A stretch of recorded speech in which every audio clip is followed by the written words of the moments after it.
आज के सेशन में हम समझेंगे कि निटिंग में लूप का किस तरीके से फॉर्मेशन होता है। आपको मालूम है कि निटिंग की शुरुआत क्रोशिया की टेक्निक से हुई थी। बाज़ार में अगर हम देखें तो हमें इस तरीके से क्रोशियाज मिलती हैं जो अलग अलग थिकनेस की होती हैं, अलग अलग मटेरियल्स की बनी होती हैं। चॉइस हमारी क्रोशिया की डिपेंड करती है कि हमें कितने मोटे धागे को इससे बुनना है। तो क्रोशिया जब हम करते हैं तो हम ये इस तरीके से हमारी चेन बनती है। चेन फॉर्मेशन बहुत इजी है। अगर हमने इसको बनाना है तो हम इस तरीके से लूप कर कर एक चेन के अंदर से दूसरी चेन निकाल लेते हैं। पर इसमें क्या हो रहा है कि हमारा जो मूवमेंट है वो क्रोशिया का है। हमने धागे को जो है वो स्टिफ कर रखा है और उसमें से हम लूप करते हैं और क्रोशिया को मूव करके हम ये लूप फॉर्मेशन करते हैं। पर जब हम इंडस्ट्री में बात करते हैं और निटिंग की बात करते हैं तो उसमें क्या होता है कि हमारा जो ये नीडल है ये हमारी फिक्स्ड हो जाती है और जो लूप फॉर्मेशन है वो देखिए इस तरीके से आता है। स्टिच ऑलरेडी यहाँ पर है पुराना, एक नया लूप हमारा गया और उसके ऊपर से फिर ये लूप निकाल कर नीचे आ गया। ये लूप में नया धागा आया और पुराना धागा लूप उस धागे के ऊपर से निकला तो एक नया लूप बन गया। ये प्रोसीजर रिपीट होता जाता है और हमारी चेन बनती चली जाती है।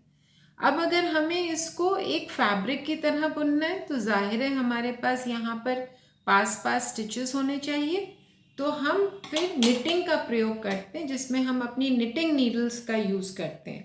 निटिंग नीडल्स मैंने आपको दिखाई थी कि ये डिफरेंट थिकनेसेस की मिलती हैं। 13 नंबर से लेकर 000 तक की थिकनेस होती है। ये प्लास्टिक की निटिंग नीडल्स है। आपको इसी तरीके से वुडन निटिंग नीडल्स मार्केट में मिल जाती हैं, एल्युमिनियम की भी मिलती हैं। चॉइस आपकी है कि आप किस तरीके की निटिंग नीडल्स को यूज़ कर कर अपना निटेड फैब्रिक कंस्ट्रक्ट करते हैं।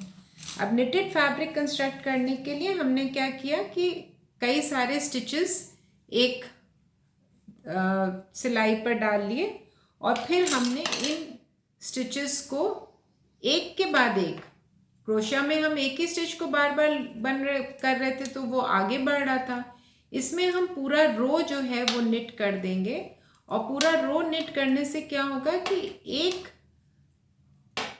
रो की जो हमारी लेंथ है कपड़े की वो बढ़ जाएगी। तो इस तरीके से हमारा फैब्रिक जो है वो बढ़ जाएगा और ये फैब्रिक अगर आपने ज़्यादा फंदे डाले होंगे तो ये फैब्रिक इस तरीके से बनकर आपका तैयार होता है, जिसमें हम जो कॉलम्स हमें दिख रहे हैं सीधे सीधे उनको हम वेल्स कहते हैं और जो वर्टिकल लाइंस हम बुन रहे हैं उनको हम कोर्सेस कहते हैं।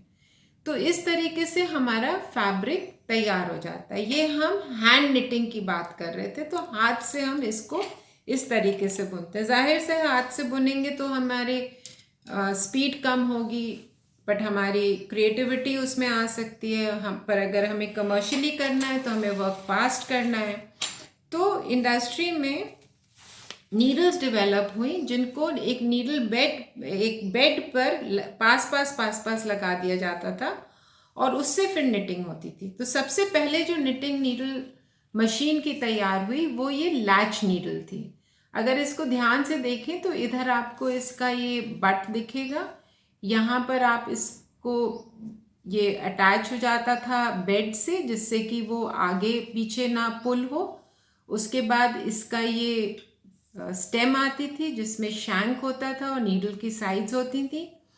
ये वाला पॉइंट सबसे इम्पॉर्टेंट है क्योंकि यहीं पर स्टिच फॉर्मेशन होता था। पीछे वाला पोर्शन तो मशीन से अटैच होता था पर यहाँ पर स्टिच फॉर्मेशन होता है। ये जो ग्रूव है इस पर आकर यहाँ का जो ये लैच है वो बैठता है। यहाँ पर लैच अगर आप देखें तो ये एक स्क्रू से अटैच्ड है जो कि मूवेबल है और इस लैच का जो मूवमेंट है ये डॉटेड लाइन से आपको दिखाया गया है कि ये यहाँ पर आकर रेस्ट करता है और ये जो है यहाँ पर एक हुक है। अगर आप इसको ध्यान से देखें और अगर आप ये क्रोशिया देखें तो ये इसका एग्जैक्ट फॉर्म है। पीछे का पोर्शन डेवलप किया क्योंकि वो मशीन में आना है, आगे का वो हुक है, और इसमें एक लैच हो गया क्योंकि हम इस नीडल को फिक्स रख रहे हैं, हाथ से कोई मूवमेंट नहीं है, तो हमें इस लैच की ज़रूरत थी। अब ये लैच नीडल जो है ये बहुत महंगी पड़ती थी क्योंकि इसकी बनावट जो है वो बहुत टिपिकल थी, और इसको और सिंप्लीफाई करने के लिए एक स्प्रिंग बीडेड नीडल बनाई गई। इसमें अगर आप देखें तो इसका पीछे का जो बट है वो भी बहुत सिंपल है, स्टेम है, बस यहाँ पर एक ग्रूव था और यहाँ पर एक ये स्प्रिंग हुक टाइप लगा दिया था। ये एक लचीला हुक हुआ करता था जिसमें मूवमेंट हो सकता था, और ये जब बंद होता था तो ये आकर इस ग्रूव में अटक जाता था। तो इससे जो है निटिंग का सेम प्रोसेस किया जाता था। सिंपल थी, बनाने में आसान थी, सस्ती थी, बट अब इसमें भी प्रॉब्लम आती थी कि इसका जो स्प्रिंग था वो अक्सर खराब हो जाता था और वो लूज हो जाता था। तो एक कंपाउंड नीडल का आविष्कार किया गया और वो कंपाउंड नीडल 2 पार्ट्स में बनाई गई। उसका एक हुक था जो आपको यहाँ पर दिख रहा है हुक ये, और एक इसी हुक में एक ग्रूव था जिसमें एक रॉड पड़ी रहती थी जिसको टंग कहते थे। यही टंग ऊपर नीचे मूव करके स्टिच के धागे को कंट्रोल करती थी। जब स्टिच धागा डालना था तो ये पीछे हो जाती थी, जब धागा उतरना होता था तो ये ऊपर हो जाता था। तो इस तरीके से ये नीडल्स, 3 नीडल्स जो हैं ये मशीन नीडल्स में, मशीन निटिंग में यूज़ होती हैं। अब आती है बात कि स्टिच कैसे फॉर्म होता है। तो जो लैच नीडल है उसका ये डायग्राम है। अगर आप उसको देखें ध्यान से तो ये लैच नीडल, जो लैच है ये देखिए यहाँ पे खुला हुआ है, एक ग्रूव जो है वो यहाँ पर ये लैच है ये खुला हुआ है, एक स्टिच यहाँ पर बना हुआ है। ये स्टिच का जो धागा है ये पीछे की तरफ मूव कर रहा है जिसके वजह से ये लैच खुल गया है, और जब ये लैच खुल गया है तो देखिए ये यहाँ पर ये लैच के बाहर आ गया। जैसे ही ये लैच के बाहर आता है वैसे ही एक नया धागा इसके लूप में आ जाता है, और ये जैसे ही लूप में ये धागा आता है ये जो लैच है ये ऊपर आ जाती है, ये स्टिच पीछे चला जाता है और ये लैच यहाँ पर बंद हो जाएगा।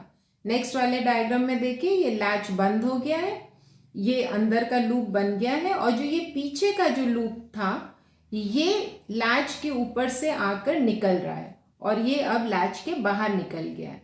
और जैसे ही ये लैच के बाहर निकल जाता है फिर ये वाली पोजीशन आ जाती है कि ये स्टिच पीछे जाता है, लैच खुल जाता है, पीछे जाता है, पीछे जाकर नया धागा आ जाता है, लैच बंद हो जाता है, पीछे का स्टिच लैच के ऊपर से नीचे गिर जाता है और फिर ये स्टिच बन जाता है। तो ये हर एक नीडल ये प्रोसेस फॉलो करती है जिससे कि आपके स्टिचेस निट हो जाएं और आपका फैब्रिक बन जाए। ये बहुत ज़रूरी है समझना, बिकॉज जो स्टिच फॉर्मेशन है, एक तो इस पे हर साल क्वेश्चन ज़रूर आता है किसी ना किसी तरीके से, पर अगर आप स्टिच फॉर्मेशन सीख जाएंगे, समझ जाएंगे, तो आपको वॉर्प और वेफ्ट जो 2 तरीके की निटिंग्स होती हैं मशीन से, उनको समझने में भी बहुत आसानी होगी। सो आई होप इस सेशन में आपको स्टिच फॉर्मेशन का जो कॉन्सेप्ट है वो पूरी तरीके से क्लियर हो गया होगा। Thank you so much.